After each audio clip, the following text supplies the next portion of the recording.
आज फिर जो सियासत है उसमें तो गर्मा गर्मी आ ही गई। सारी गेम के जितने भी वो मास्टर थे ना, वो सारे के सारे वो तो थे आसिफ जरदारी। सब्सक्राइब करें और बेल दबाएं ताकि कोई खबर रह न जाए।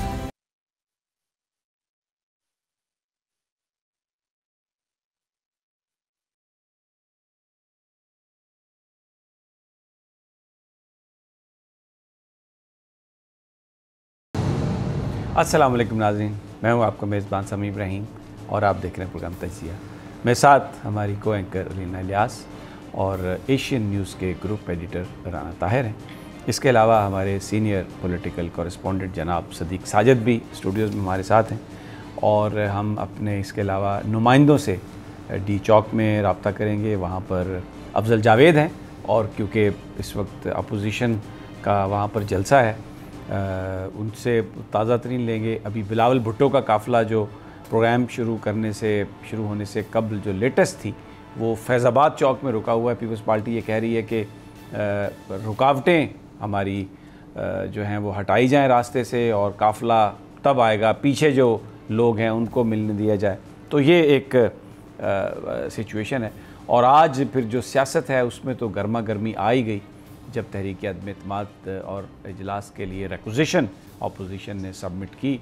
अब देखना यह है कि आगे क्या होता है, लेकिन इस वक्त जो अपोजिशन है बड़ी पुरएतमाद नज़र आ रही है, बड़ी पुरुमीद नज़र आ रही है, जबकि हुकूमत भी उतनी ही पुरएतमाद और पुरुमीद है।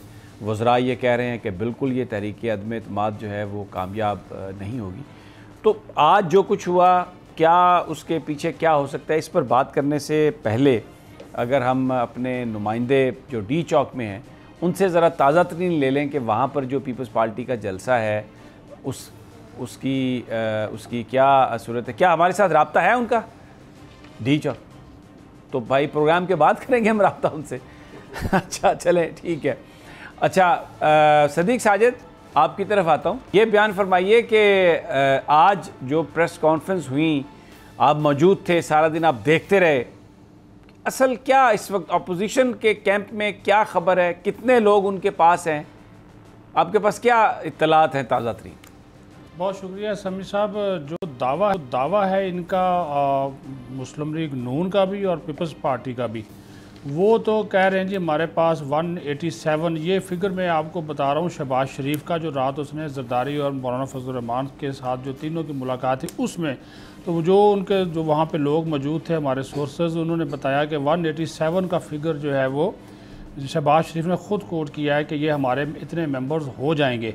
जबकि राना सनाउल्लाह ने आज जब वो तहरीक ये जमा हो रही थी उस वक्त उन्होंने दावा किया कि ये तादाद 190 से 202 तक पहुंच जाती है। एक तो होता है ना पक्का फिगर हो 200 या 190 होगा, 202 तक भी पहुंच सकती है, ये राना सनाउल्लाह का दावा था। चलें हम उसको नहीं भी मानते, लेकिन ये जो शहबाज शरीफ वाला जो ज़ाहिर अपोजिशन लीडर हैं वो जो ये दावा कर रहे हैं वो तो इतने अरकान का दावा कर रहे हैं। दूसरी बात ये है कि जितने ये आज पुरएतमाद थे अपोजिशन वाले, जब ये प्रेस कॉन्फ्रेंस हुई आपने देख ही लिया, मेज़बान इसके आसिफ जरदारी थे, और यानी कि जिनको आप कह लें कि किंग मेकर कह लें या मफामत का बादशाह, जो भी आप नाम दे लें, इर्द गिर्द उन्होंने फजल रहमान और शहबाज शरीफ को बैठाया हुआ था। तो ये सारी गेम के जितने भी वो मास्टर थे ना, वो सारे के सारे वो तो थे आसिफ जरदारी। तो उन्होंने इसको जो है वो किया। अब कुछ चीज़ें तय तो उन्होंने कर ली, जैसा कि उन्होंने कहा कि इसके बाद क्या होगा। अपनी तरफ से अपोजिशन ये कामयाब कर बैठी है कि अदम एतमाद हमने कामयाब कर ली है, तहरीक जो है वो कामयाब कर ली है, लेकिन ये इतना आसान जो है वो नहीं होगा, क्योंकि ये प्रोसेस है। आज ये प्रोसेस जो है वो बाकायदा तौर पर समी साहब शुरू होना है जाके, ये यहाँ पे इसकी वजाहत करना बहुत ज़रूरी है। क्योंकि जब मैं आया प्रोग्राम में आने से पहले मैंने कौमी असम्बली के हुकाम से पूछा तो उन्होंने कहा जी ठीक है, आज 8 तारीख है, 8 से लेकर 14 दिन का बुला लें तो ये 22 तारीख बनती, 23 को इजलास होना बहुत ज़रूरी है। लेकिन कौमी असम्बली ने अपने गुज़श्ता इजलास में एक मुतफ़िका करारदाद पास की थी कि कौमी असम्बली का ये जो ऐवान है 21 से लेकर 23 मार्च तक जो है वो OIC कॉन्फ्रेंस के लिए इस्तेमाल होगा। तो वो जो ये 23 तक तो ये नहीं होगा, वो उनके बकौल, ठीक है, पहले अगर वो स्पीकर बुला ले तो उसकी स्वाबदीद है, लेकिन उन्होंने कहा कि अगर हम उसको देखें तो ये 23 तक नहीं होगा, 24 को फिर जाके इजलास होगा। 24 को जब इजलास हो जाएगा उसमें 7 दिन और मिला लें समी साहब, 7 दिन और मिला लें, ये ये 31 मार्च तक ये जो है इन्होंने जो आप बात कर रहे थे ना कि शाम को प्रोग्राम में भी आपने भी ये बात की कि तयशुदा ये था सारा कुछ था, इन्होंने बाकायदा कोई प्लानिंग की है, उसके तहत ये चीज़ें ला रहे हैं, लग ऐसा ही रहा है। तो वो जरदारी साहब तो इसको कोई और चीज़ कह रहे थे जी, अभी तो कुदरती तौर पे हो गया ये, लेकिन इन्होंने ये सारा कुछ देख के किया था, क्योंकि जो 14 दिन का टाइम पीरियड है वो शुरू होगा, वो मुकम्मल होगा 22 को या 23 को। 23 तक का तो वैसे हाल नहीं है, उसके बाद 24 को अगर ये सेनेट का हाल भी इस्तेमाल करते हैं या किसी और का हाल इस्तेमाल करते हैं, वो उसके बाद कार्रवाई शुरू होगी। उसमें आप ये देख लीजिए कि जिस दिन करारदाद असम्बली में पेश की जाए उस दिन से 3 दिन के इख्तिताम से कबल या 7 दिन के बाद करारदाद पर राय शुमारी नहीं कराई जाएगी। ये 37 का 6 है, रूल है कौमी असम्बली का। अच्छा, यहाँ पे एक कौमी असम्बली के जो माहिरीन है समी साहब एक और बात भी कहते हैं, वो कहते हैं लफ्ज़ है कौमी असम्बली में करारदाद पेश की जाए। आज जो हुआ है ये सेक्रेटेरिएट कौमी असम्बली नहीं है, वो सेक्रेटेरिएट है। आज जो नोटिस करेगा सेक्रेटरी, ये लिखा हुआ है सेक्रेटरी जितनी जल्दी हो सके नोटिस अराकीन में तकसीम करेगा, वो जिस दिन पहला दिन इजलास का होगा उस दिन वो नोटिस जो है वो उसकी तरफ से चला जाएगा। तो ये उन्होंने ये कौमी असम्बली के लोग ले रहे हैं। दूसरा जो अपोजिशन की नंबर्स गेम है, खुद इनके पास 162 हैं, 10 इनको और चाहिए, वैसे 172 पूरे करने के लिए ये 187 का दावा कर रहे हैं। इसका मतलब है 30-35 लोग इनके। और अच्छा, फिर ये भी दावा है इनका कि ये जो हम फिगर आपको दे रहे हैं, ये फिगर हम आपको दे रहे हैं हुकूमती इत्तेहादियों से अलग। लेकिन अभी आपके प्रोग्राम में आने से पहले चौधरी शुजात साहब लाहौर से सीधा मौलाना फजलुर रहमान के घर पहुंचे, अभी भी उनके साथ मुलाकात हो रही है। ये जो मौलाना फजलुर रहमान की मुलाकात है, हुकूमत के वो इत्तेहादी हैं चौधरी शुजात साहब, वो क्या वज़ारत आला चौधरी परवेज़ इलाही साहब की उस हवाले से बात कर रहे होंगे? समीर साहब, आपको ये आपने देखा ही है कि काफ लीग ने अभी तक ना हमायत की है ना मुखालफत की है, लेकिन एक मैसेज उन्होंने सुबह दे दिया था वज़ीर आज़म को, बल्कि रात का मीटिंग हुई थी, परवेज़ खटक और कुछ 2 वज़रा उनके साथ और गए थे।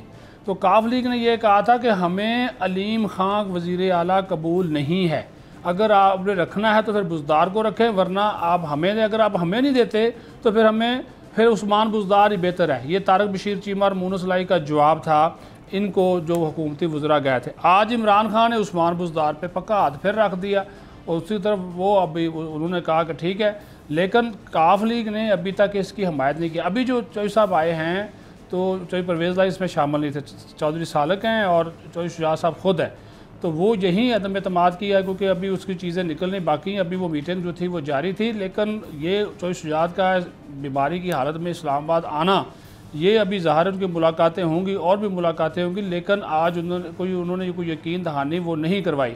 इन्हीं के ग्रुप के एक और हैं मेजर रिटायर ताहिर सादक, वो अक्सर वज़ीर आज़म से नाराज़ रहते थे, वो भी आज वज़ीर आज़म से मिले हैं। 3 ग्रुप के लोग मिले हैं वज़ीर आज़म से।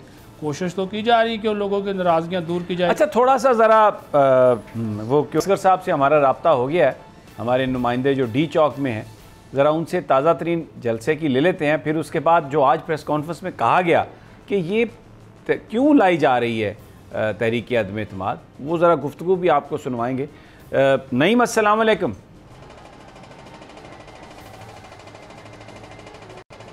आपको आवाज़ आ रही है? सर। अच्छा नईम, ये बताइए कि यहाँ पर क्या सूरत हाल है, कितने लोग हैं और जलसा कब होगा, इन लोगों का क्या प्लान है, यहीं पे रहेंगे या जलसे के बाद चले जाएंगे?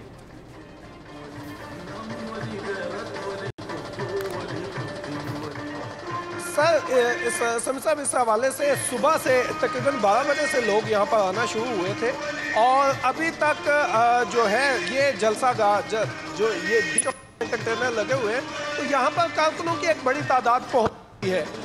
कारकुनान पीपल्स पार्टी के सिर्फ नहीं है, इसमें ANP के कारकुनों की भी एक बड़ी तादाद यहाँ पर पहुँची हुई है। और इंटरेस्टिंगली बात यह है कि सुबह से हम इसको देख रहे हैं, यहाँ पर रावलपिंडी, इस्लामाबाद या पंजाब के लोगों की तादाद बहुत कम थी। अभी भी जो लोग हैं, जो ज़्यादातर जो तादाद है वो सिंध से आए हुए लोग हैं, इंटीरियर से और दीगर ये है कि अभी तक ये यही बताया जा रहा है कि ये लोग जब तक यहाँ पर पहुँचेंगे यहाँ पे आपको मैं असल में सुनने में आ रहा हो आवाज़ें आ रही होंगी, मैं अकम में नजर सुनने में आ रहा हो आवाज़ें आ रही होंगी कि दो जगह पे स्पीकर लगे हुए हैं, दो साउंड सिस्टम लगे हुए हैं जिनके कमांड एंड कंट्रोल भी नहीं है। दो जगह पे वो साउंड सिस्टम लगा हुआ है, दो कंटेनर पे, और कुछ भी नहीं बताया जा रहा कि ये लोग यहाँ पे। अच्छा, आपने कहा कि नहीं, आपने कहा कि बड़ी तादाद में लोग मौजूद हैं। आप ये कह रहे हैं कि बड़ी तादाद में लोग मौजूद हैं, तो कोई 2-3 लाख हैं? कितना क्या मजमा ये? नहीं सर, 2-3 लाख तो नहीं, 7 से 5 लोग जो मेरी इंफॉर्मेशन है, जो मेरा अंदाज़ा है, जो कि गलत भी हो सकता है, उस अंदाजे के मुताबिक 4 से 5 हज़ार लोग मौजूद हैं इस वक्त यहाँ पर। और ये इस वक्त डी चौक मौजूद है। और ये जो आप कह रहे हैं ये 4-5 हज़ार जो लोग हैं, इनमें भी बहुत कलील तादाद है पिंडी, इस्लामाबाद और पंजाब की। ये सारे बाहर से आए हुए हैं इस्लामाबाद देखने के लिए। एग्जैक्टली, ठीक है, एग्जैक्टली। और दूसरा, जो सुबह जब दिन में हमने देखा तकरीबन शाम 5 बजे तक वो लोग ज़्यादा थे जो सिंध से आए हुए लोग हैं, और वो यहाँ पर मुख्तलिफ जगहों पे नौकरियाँ करते हैं, सरकारी मुलाजमतें करते हैं, तो वो यहाँ पर आए हुए थे। हमारी बहुत सारे लोगों से बात हुई तो उनका ये कहना है, आप ये कह रहे हैं कि जो ये बड़ी आप इम्पोर्टेंट बात कर रहे हैं कि कहीं पे मुलाजमत करता है कि सिंध हुकूमत के मुलाजमीन आए हुए हैं यहाँ पर।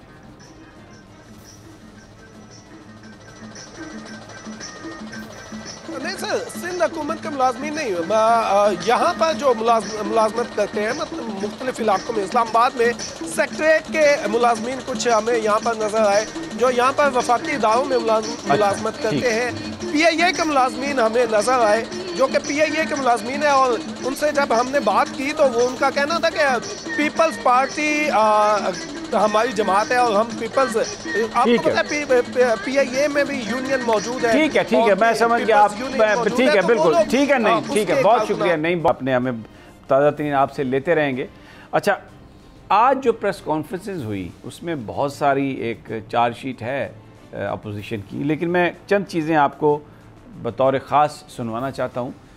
वज़ीर-ए-आज़म साहब ने अपने करीबी साथियों से ये बात कही है कि उनके ख़िलाफ़ जो अदम एतमाद की ये जो अब तहरीक आई है, ख़ास तौर पर जब उन्होंने कीमतें कम की हैं, उसके बाद उसकी वजूहात ये हैं कि इंटरनेशनल एस्टेब्लिशमेंट जो है वो उनसे तंग है। रूस का दौरा क्यों किया, चाइना का दौरा क्यों किया, और फिर यूरोपियन यूनियन जो है उसके साथ जिस लहजे में बात की, अमेरिका से ये क्यों कहा कि एब्सोल्यूटली नॉट। तो वो सारे मुहर्रकात और ये जो लोग हैं इनकी जो हमदर्दियाँ हैं ये सारी उनके साथ हैं। तो एक बड़ा फैक्टर ये है कि इंटरनेशनल एस्टेब्लिशमेंट इमरान खान को हटाना चाहती है। ये उन्होंने अपने करीबी जो साथी हैं उनसे ये बात की। अब हमें ये चीज़ थोड़ी नज़र भी आई आज प्रेस कॉन्फ्रेंस में। शहबाज शरीफ साहब की मैं आपको गुफ्तगू सुनवाता हूँ जिसमें वो ये फरमा रहे हैं कि ये यूरोपियन यूनियन के ख़िलाफ़ जो है ना इमरान खान साहब ने क्यों खिताब किया। कि आपने सुना शहबाज शरीफ साहब को बहुत परेशान हैं, बड़े अफसरदा लग रहे हैं कि यूरोपियन यूनियन के ख़िलाफ़ कर दी बात और अरबों डॉलर, वही रकूम, चवन्नियाँ, पैसे, तिजोरियाँ, उसी चीज़ में फंसे हुए हैं। मौलाना फजलुर रहमान उनकी भी कुछ इसी तरह की बात थी, वो भी बड़े सीख पा थे और खफा थे। मौलाना बिल्कुल सही फरमा रहे हैं कि जो जिसका ज़र्फ़ है उसके मुताबिक वो बात करता है। मौलाना की भी आपने बात सुनी, अभी कह रहे थे खबासतें, गाली, नंगी गालियाँ वज़ीर-ए-आज़म को दे रहे थे और साथ ये कह रहे थे कि जो जिसका ज़र्फ़ है, जो जिसके अंदर है वही बाहर आता है। बिल्कुल मौलाना, आप न सिर्फ बात कह रहे हैं बल्कि उसका अमली सबूत भी दे रहे हैं। ज़बरदस्त ये उन्होंने बात की। अब यूरोपियन यूनियन के साथ और अमेरिका के साथ जो मोहब्बत है ये कोई अचंभे की कोई नई बात नहीं है। विकीलीक्स उनमें एक जो डॉक्यूमेंट है, एक जो अमेरिकन एम्बेसडर ने यहाँ से जो एक अपना टेलीग्राम भेजा, जो एक केबल भेजी अपनी एक गुफ्तगू की, उसमें मौलाना ने कहा अमरीकियों से कि आप हमें खिदमत का मौका दें। ये लिखा हुआ उसमें, पूरे पाकिस्तान को, पूरी दुनिया को पता है कि ये आप हमें मौका दें खिदमत का, हम जितनी आपकी खिदमत कर सकते हैं कोई इतनी खिदमत कर ही नहीं सकता। तो ये जो एक सारा मामला है जिसमें कि जो बुनियादी तौर पर इस वक्त जो इंटरनेशनली वज़ीर-ए-आज़म साहब का जो स्टैंड है पाकिस्तान के हवाले से, वो एक हमें नज़र आ रहा है कि उससे अपोजिशन बहुत परेशान है। एक और जो बड़ी एक अलार्मिंग बात है वो ये है कि पिछले 5 दिनों में रिपोर्टेडली अमेरिका के एक आला सफारतकार ने शहबाज शरीफ साहब से लाहौर में 2 दफ़ा मुलाकात की है। 2 दफ़ा शहबाज शरीफ साहब से एक अमेरिकन सफारतकार की मुलाकात हुई है उनकी मॉडल टाउन रिहाइशगाह में। थोड़ा सा अगर पीछे हम चले जाएं तो आज से चंद माह कबल जिस वक्त पीपल्स पार्टी और पीडीएम में दूरियां थीं और ये आपस में एक दूसरे के साथ मिलने के लिए तैयार नहीं थे, तो तब भी अमरीकी नाज़िम अल अमूर का एक दौरा हुआ था लाहौर का। एक दिन में 3 मुलाकातें 4 मुलाकातें जनाब उन्होंने वहाँ पर नून लीग के कायदीन से की, फिर चौधरी परवेज़ इलाही साहब से भी मुलाकात हुई और भी कुछ मुलाकातें हुई और उसके नतीजे में फौरी तौर पर पीपल्स पार्टी और पीडीएम एक दूसरे के नज़दीक आ गए थे। तो अब जब ये तहरीक अदम एतमाद की तारीखें तय हो रही थी, मामला तय हो रहे थे, तो उस वक्त भी अमरीकी सफारतकार मिला है जनाब शहबाज शरीफ साहब से। तो ये एक ऐसी कहानी हो सकती है। आसफ जरदारी से भी मुलाकात। सदीक साहब आप कुछ कहना चाहेंगे? आपके पास भी हैं इत्तलात? मैं करना चाह रहा था, राणा साहब इसमें ऐड कर दें। अच्छा राणा साहब, ये ज़रा सारा जो मामला है ज़रा इस पर कमेंट कीजिए। ये जो इतनी मोहब्बत मौलाना फजलुर रहमान को अमेरिका से, यूरोपियन यूनियन से, शहबाज साहब भी उन्हें पाकिस्तान के, आज उन्होंने कोई महंगाई का जिक्र नहीं किया, कोई गुर्बत का जिक्र नहीं किया, यूरोपियन यूनियन अरबों डॉलर और मौलाना फजलुर रहमान, ये इतनी मोहब्बत। शमी साहब, गुजारिश ये है कि ये पाकिस्तान की सियासत जो है ना, इसमें किस कदर मुनाफ़क़त पाई जाती है। दुनिया के किसी मुल्क में आपको सियासत में इतनी मुनाफ़क़त नज़र नहीं आएगी। आप ये देखें कि यही लोग परवेज़ मुशर्रफ के दौर में ये कह रहे थे कि पाकिस्तान को अमेरिका की गोद में बैठा दिया। अब जब अमेरिका ने इनके ऊपर दस्ते शफ़क़त रखा है, ये तो खुद उसकी तस्दीक कर रहे हैं ना, ये छुपा नहीं पाए।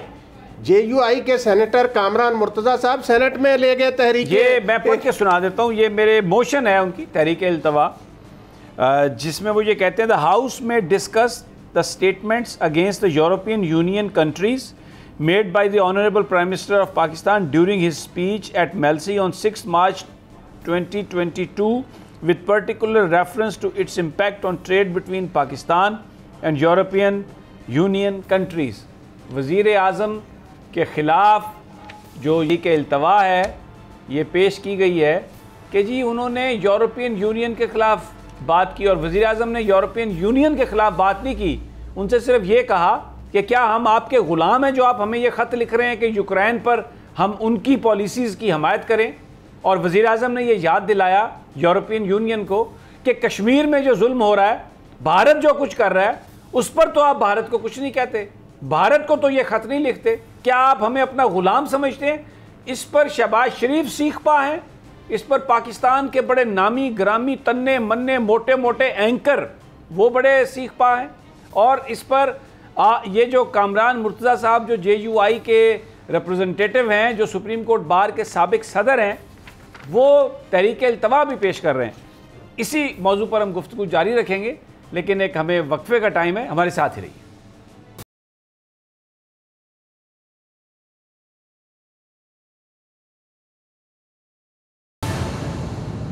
वेलकम बैक नाजरीन। एहतजाज हो रहा है इस्लामाबाद में, और मैंने जब ये आज हम एहतजाज पर बात कर रहे हैं तो मुझे मौलाना फजलुर रहमान साहब का धरना याद आया। और उस धरने में भी बहुत सारे KPK से, कबायली इलाकों से वो बसें और गाड़ियां भरकर लोग आए थे, और उनमें से बहुत सारे बच्चे ऐसे थे जिन्होंने इस्लामाबाद देखा नहीं था। और इस्लामाबाद की सड़कों पर भी बिल्कुल वो नौजवान नज़र आ रहे थे। और ख़ास तौर पर जो चिड़ियाघर है वहाँ पर मैंने देखा कि वो बहुत उसको वो अम्यूज़ हो रहे थे, जानवरों को देख रहे थे वहाँ पर। और फिर ये जो एक ग्रीन बेल्ट में जो सफारी है जिसमें हिरन है, तो उनको भी वो देख रहे थे। लेकिन जो वहाँ पर जो चिड़ियाघर में जो बंदर थे वो उनको बतौर ख़ास वो देख रहे थे उनको। और अभी भी ये जो लोग आए हैं इनमें अक्सरियत उन लोगों की है जो इस्लामाबाद देखने के लिए आए हैं। मुफ्त अगर आपको ट्रांसपोर्ट मिल जाती है तो इस्लामाबाद आने, और अभी यहाँ पर कोई कमरा खाली नहीं है गेस्ट हाउसेस में, सारे के सारे बुक हो चुके हैं और वो उसका ख़र्चा या तो सिंध गवर्नमेंट उठा रही है या जरदारी साहब उठा रहे हैं, ताकि लोग जो आए हैं उनके साथ उनको प्रॉपर एक रिहाइश वो मिल सके।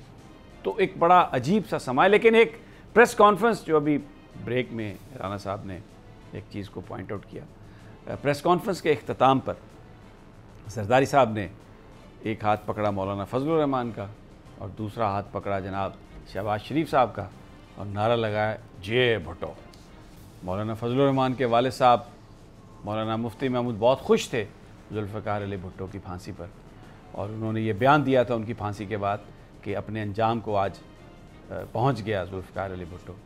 और शहबाज शरीफ साहब, ये तो खैर हैंड पिक्ड फैमिली थी ज़ियाउल हक साहब की, मिठाइयाँ भी ये तकसीम करते रहे सब कुछ, तो उनके साथ वो हाथ पकड़ के जियो भुट्टो का नारा, और पता नहीं किसको क्या वो मैसेज देते हैं और कहते हैं कि मैं एक बहुत बड़ा खिलाड़ी हूँ और पता नहीं मैं क्या कर लेता हूँ और क्या नहीं कर लेता। बच्चे, ज़ाहिर है मोहतरमा का जब इंतकाल हुआ तो उसके बाद अभी कोई इतनी ज़्यादा बलूगत नहीं थी, अब जरदारी साहब ने उनको ट्रेंड किया, तो लेट्स सी कि वो किस किस्म की पॉलिटिक्स।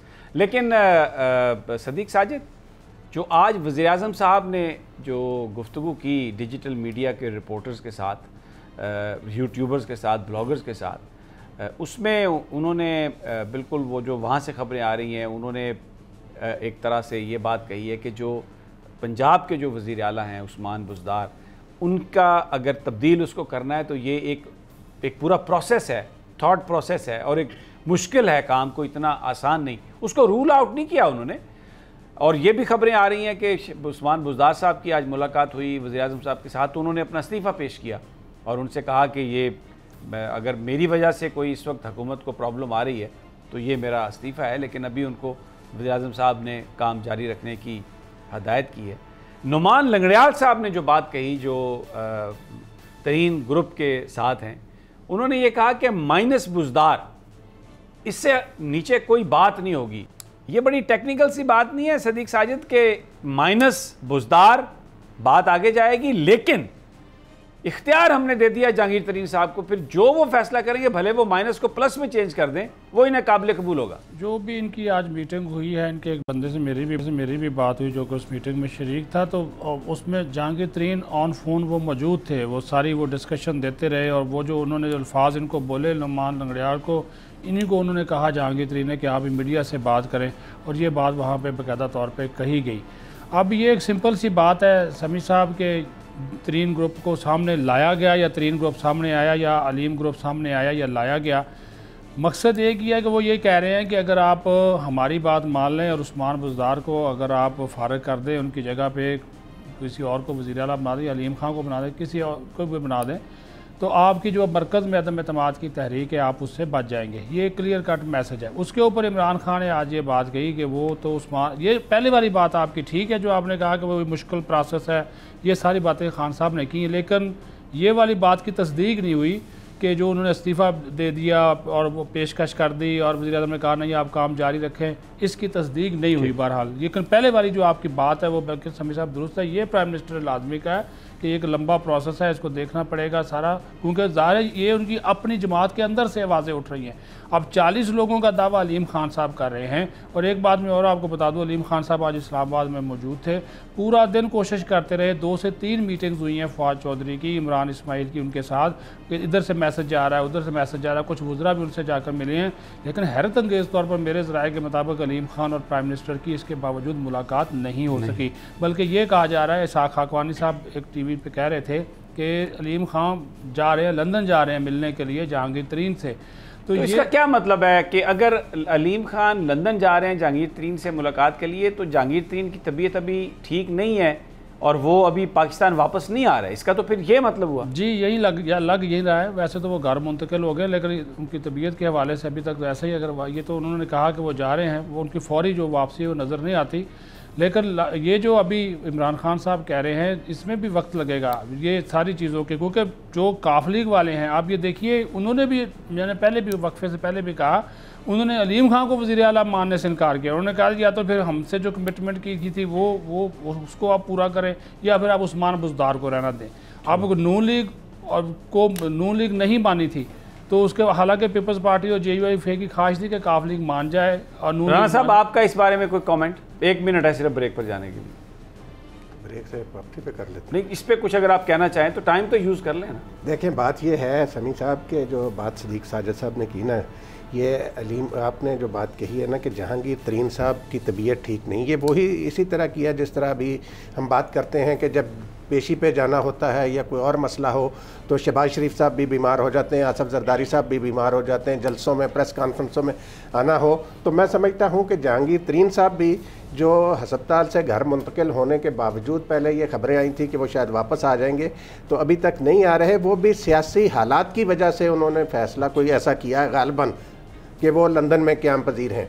बाकी जहाँ तक ये PTI के ग्रुप का ताल्लुक़ है समी साहब, मैं नहीं समझता कि जब आज तक पाकिस्तान में 3.5 साल में PTI के ख़िलाफ़ जितनी भी मुख्तलिफ तहरीकें आई हैं असम्बली में, आप देखें वो सेनेट का इलेक्शन हो कहीं भी हो तो PTI का साथ तो दिया अपोजिशन के मेंबरान ने टूट कर। PTI का एक भी मेंबर खा वो तरीन ग्रुप का हो या किसी का हो, अपोजिशन का साथ नहीं दिया 3.5 साल में कभी भी। ज़बरदस्त है ये बात। गुफ्तगू हम जारी रखते हैं और हमारे जो नुमाइंदे इस वक्त जलसे के साथ हैं, जुलूस हैं, वसीम चौधरी साहब, वो जहाँ पर बिलावल भुट्टो हैं, उनसे भी रब्ता करेंगे, नईम असगर से भी ताज़ा तरीन जानने की कोशिश करेंगे। हमारे साथ हैं।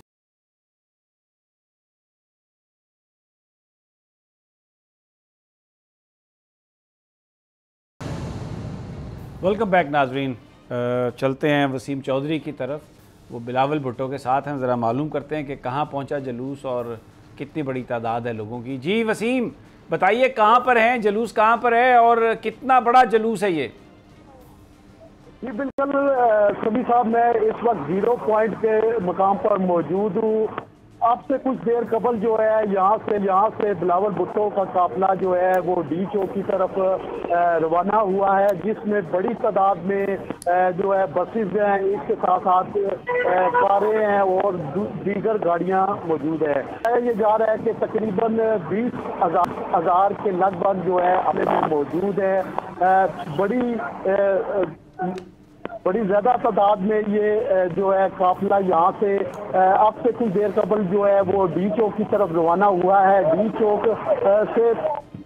चौक पहुँचने में अभी मजीद भी इन्हें तकरीबन 15 दिन लग सकते हैं। ताहम समी साहब, अगर इनके काफिले के हवाले से बात की जाए तो काफ़ी तादाद में गाड़ियाँ मौजूद हैं, जिसमें अक्सरियत में जो गाड़ियाँ हैं वो देखने में ऐसा आया है कि वो उनका तल्लक जो है वो सिंध से है।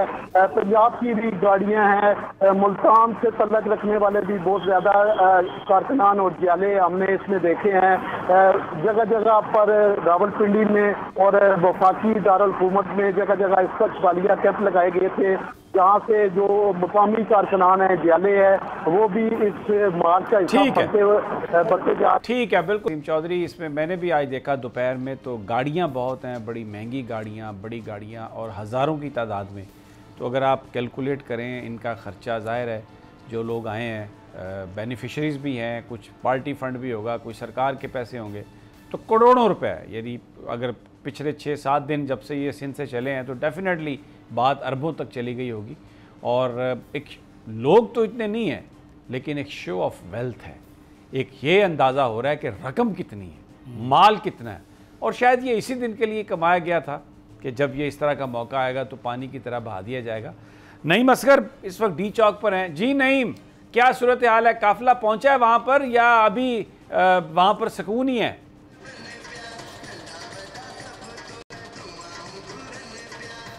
देखिए यहाँ पर समी साहब अभी तक सुकून है, और जिस तरह से दिन भर से तराने बजाए जा रहे थे उसी तरह तराने बजाए जा रहे हैं। अब से कुछ देर पहले एक ऐलान किया गया था कि बिलावल भुट्टो कुछ देर के बाद यहाँ पर होंगे, लेकिन उसके बाद से अब दोबारा से अनाउंसमेंट हो रही है। तो इसका मतलब है ये कहना चाह रहे हैं कि बिलावल भुट्टो का जो काफिला है वो नजदीक पहुंच चुका है। अच्छा, ये रात यहीं पर रुकेंगे या चले जाएंगे? बारे में बताते चलेंगे तो यहाँ पर कोई नहीं, आप बता के जाएं, नहीं रुकें जरा। आप जाएं नहीं, रुकें। ये बताइए कि ये कुछ इन्होंने ऐलान किया कि ये यहाँ पे रात रुकेंगे या चले जाएंगे, धरना देंगे, कि सिर्फ जलसे खिताब होंगे और उसके बाद वापस चले जाएंगे?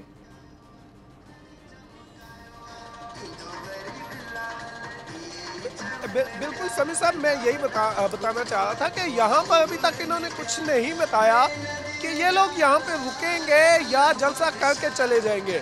और दूसरा, यहाँ पर रुकने वाला कोई सीन भी नज़र नहीं आता, कोई टेंट नहीं है, यहाँ पर कोई रहने का इंतज़ाम नहीं है। ख़वातीन भी मौजूद हैं, चंद ख़वातीन यहाँ पर मौजूद हैं जो मुख्तलिफ इलाकों से और उनकी ड्रेसिंग से, उनके खदोखाल से लग रहा है, उनके फेस से लग रहा है कि वो सिंध से आई हुई है, दूर दराज इलाकों से आई हुई हैं। उनके लिए भी यहाँ ज़ाहिर ना कोई वाशरूम का इंतज़ाम है, ना कुछ खाने का इंतज़ाम है। तो यहाँ पर तकरीबन 12 बजे से यही सूरत हाल है, ना कोई यहाँ पर इंतज़ाम। अगर रहने की बात की जाए, ना ऐलान किया गया इंतज़ामिया की जानिब से, जलसे की जो इंतज़ामिया उनकी जानिब से कोई ऐलान किया गया कि ये लोग यहाँ पर रुकेंगे या जलसा करके चले जाएंगे। ठीक हो गया, बिल्कुल ठीक है, बिल्कुल आपने बड़ा सही आपने बताया कि क्या सूरत हाल है। राना साहब, ये आपने भी कहा, सारा आपने भी कहा, लेकिन बात ये है कि एक सिचुएशन तो क्रिएट कर दी अपोजिशन ने, और अब दोनों तरफ से दावे हो रहे हैं।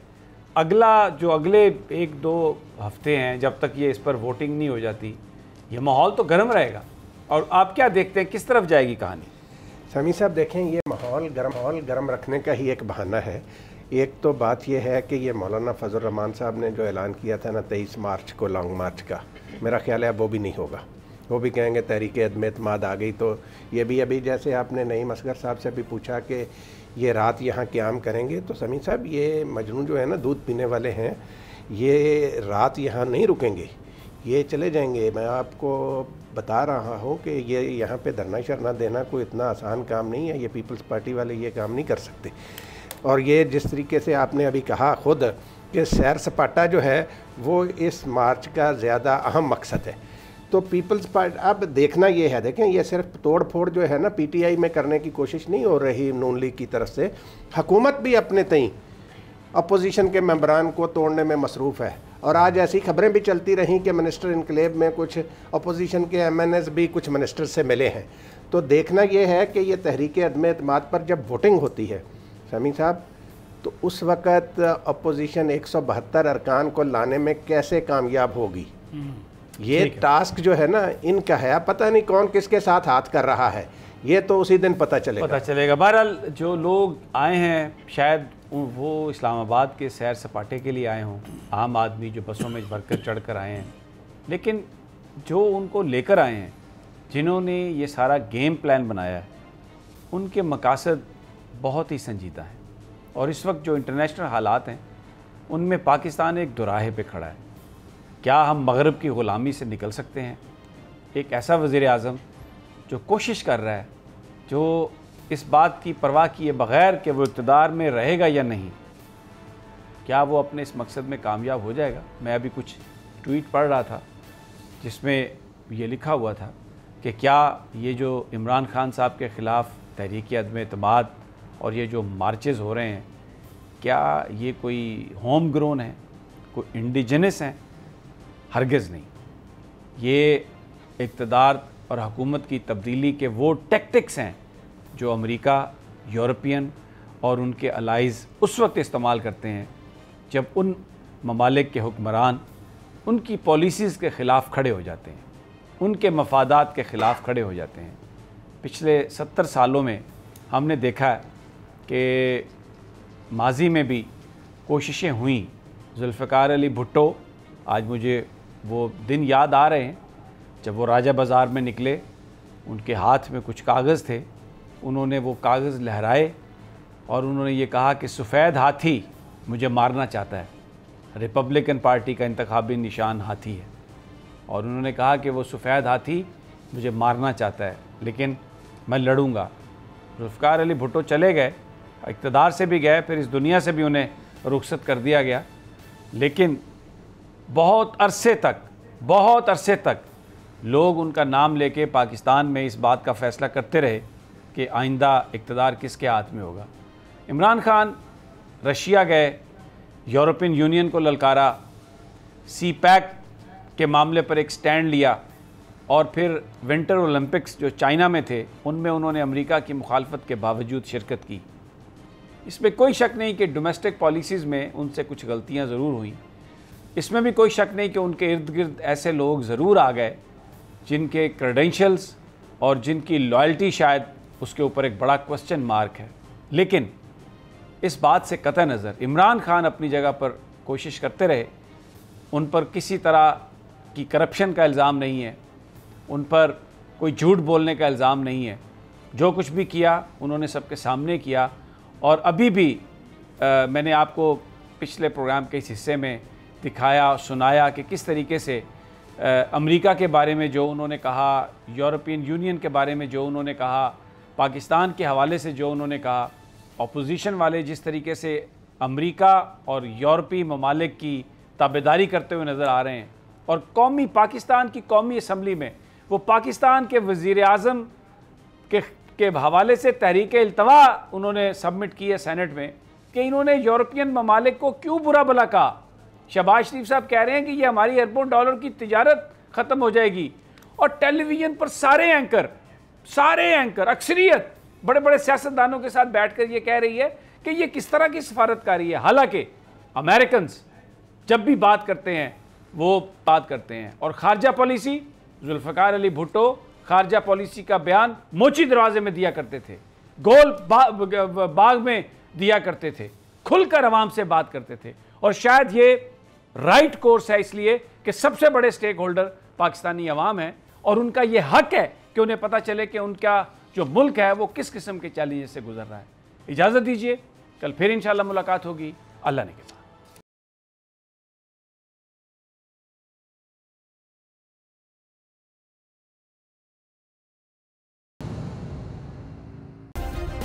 सब्सक्राइब करें और बेल दबाएं ताकि कोई खबर रह न जाए।